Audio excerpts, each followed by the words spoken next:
Ada seseorang yang bernama Thabit. Tidak ada orang yang, atau mungkin sedikit orang yang mengenal siapa itu Thabit. Kali ini Anda akan dengar di khutbah Jumat ini siapa orang ini.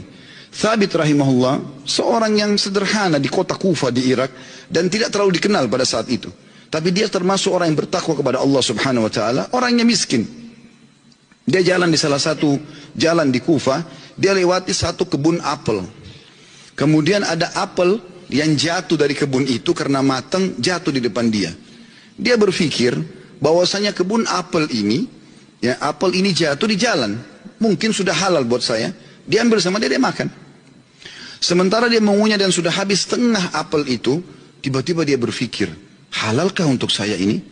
Bagaimana bisa saya tiba-tiba mengambil yang walaupun jatuh di jalan tanpa izin pemiliknya? Maka dia berhenti makan, sisa mulutnya dibuang. Ada yang sudah tertelan, ada yang dibuang, ada yang masih tersisa setengah di tangannya. Lalu dia segera dengan ketakutan masuk ke dalam kebun tersebut mencari. Dia temukan ada sebuah rumah gubuk, lalu dia berkata, apakah Anda pemilik kebun ini? Dia mengatakan, bukan. Pemilik kebun ini jaraknya 1 hari dari sini. Kata pemilik, orang penjaga kebunnya, kenapa? Dia bilang, saya tadi mendapatkan apel jatuh di sini, kemudian saya makan setengahnya. Saya pikir karena jatuh di jalan, mungkin halal buat saya. Tapi tiba-tiba saya ketakutan sekali. Takut Allah hisab dengan apel ini. Tolong Anda halalkan. Kata pemilik kebunnya, atau penjaga kebun pun, karena dia bertakwa sama Allah, dia nggak langsung main halalin. Dia mengatakan, sungguh tidak ada di tangan saya wenan itu. Pemilik kebun ada 1 hari dari sini. Kata Thabit rahimahullah, demi Allah saya akan datang ke sana. Jalan sehari semalam jalan kaki, hanya untuk mencari kehalalan setengah apel yang sudah dia makan. Karena takutnya dihisab hari kiamat. Begitu dia datang ketemu sama pemilik kebun itu, kemudian pemilik kebun itu ditanya sama dia, Thabit bertanya, apakah Anda pemilik kebun yang ada di sini dan di situ? Dia mengatakan iya. Dia bilang, saya jauh-jauh datang sehari semalam perjalanan, karena kemarin kejadiannya begini. Saya temukan ada apel jatuh satu dari pohon Anda di jalanan, lalu saya memakannya karena saya lapar.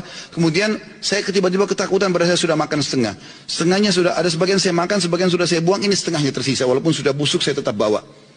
Tolong halalkan. Orang tersebut melihat halal gitu. Lalu kemudian dia mengatakan, pemilik kebunnya mengatakan, apakah kau jauh-jauh datang untuk itu? Dia bilang iya. Kata pemilik kebunnya, saya akan halalkan sama kamu tapi dengan satu syarat. Kata Thabit, apa syaratnya? Kau harus nikahi anak saya. Kata pemilik kebun itu, kau harus nikahi anak perempuan saya. Tapi kau perlu tahu sebelum kau nikahi, anak saya itu tuli, nggak bisa mendengar, bisu nggak bisa ngomong, buta nggak bisa melihat, dan lumpuh nggak bisa bergerak.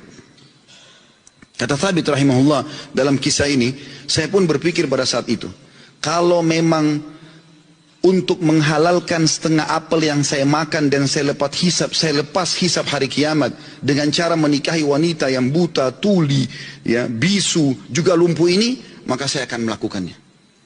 Maka kata Thabit rahimahullah, orang itu tidak tunggu waktu, dia langsung panggil 2 orang saksi, dia minta, ya, dia mengatakan saya nikahkan kau sama anak perempuan saya Fulana binti Fulana, lalu menikahlah dia. Kata Thabit, lalu saya disuruh masuk ke ruangan untuk bertemu dengan istri saya.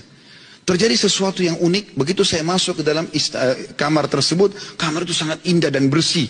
Lalu saya mengatakan, Assalamualaikum warahmatullahi wabarakatuh. Saya kaget, istri saya menjawab salam. Bukankah tadi dikatakan dia bisu?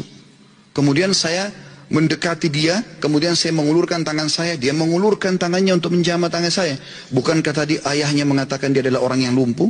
Kemudian pada saat saya salam, dia menjawab, berarti dia mendengarnya, berarti dia bukan tuli. Lalu saya mengatakan, tadi waktu saya ditawarkan nikah sama ayahmu, dikatakan kau itu buta, kau itu tuli, kau itu bisu, kau itu lumpuh. Tapi kau bisa jawab dan dengar salam saya, kau jamah tangan saya.